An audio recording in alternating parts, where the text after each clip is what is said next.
Operation Sindoor ಮೂಲಕ ಭಯೋತ್ಪಾದನೆ ವಿರುದ್ಧ ಭಾರತೀಯ ಸೇನೆ ಪರಾಕ್ರಮ. ಪಾಕಿಸ್ತಾನಕ್ಕೆ ನುಗ್ಗಿ ಉಗ್ರರ ಸಂಹಾರ ಮಾಡಿದ ಸೇನೆ ಕಾರ್ಯಾಚರಣೆ ಬಹುಪರ. ಹಾಸನದಲ್ಲಿ ಸಹಸ್ರಾರು ಜನರಿಂದ ತಿರಂಗ ಯಾತ್ರೆ. 1,000 ಅಡಿ ಉದ್ದದ ತ್ರಿವರ್ಣ ಧ್ವಜ ಹಿಡಿದು ಮೆರವಣಿಗೆ. ಹಾಸನದ ಜಿಲ್ಲಾ ಕ್ರೀಡಾಂಗಣದಿಂದ ನಗರದ ಪ್ರಮುಖ ಬೀದಿಗಳಲ್ಲಿ ಮೆರವಣಿಗೆ. ಮಾಜಿ ಸೈನಿಕರು, ಅರೆಸೇನಾ ಪಡೆಗಳ ಮಾಜಿ ನೌಕರರು, ವೈದ್ಯರು, ವಿದ್ಯಾರ್ಥಿಗಳು, ನಾಗರಿಕರಿಂದ ಮೆರವಣಿಗೆ. ಪ್ರಾಣದ ಹಂಗು ತೊರೆದು ದೇಶಕ್ಕಾಗಿ ಹೋರಾಡಿದ ಸೈನಿಕರಿಗೆ ಬೆಂಬಲವಾಗಿ ಮೆರವಣಿಗೆ.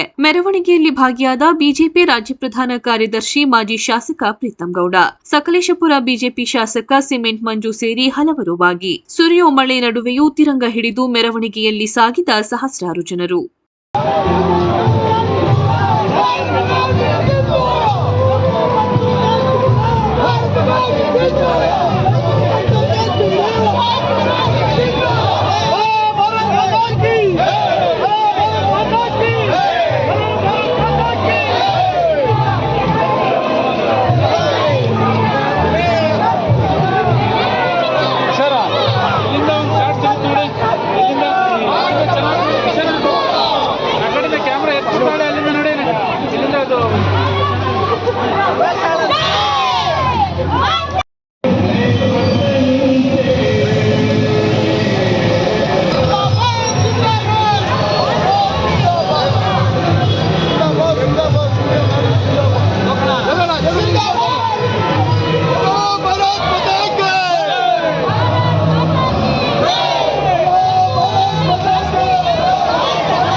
ಎಷ್ಟು ಇದು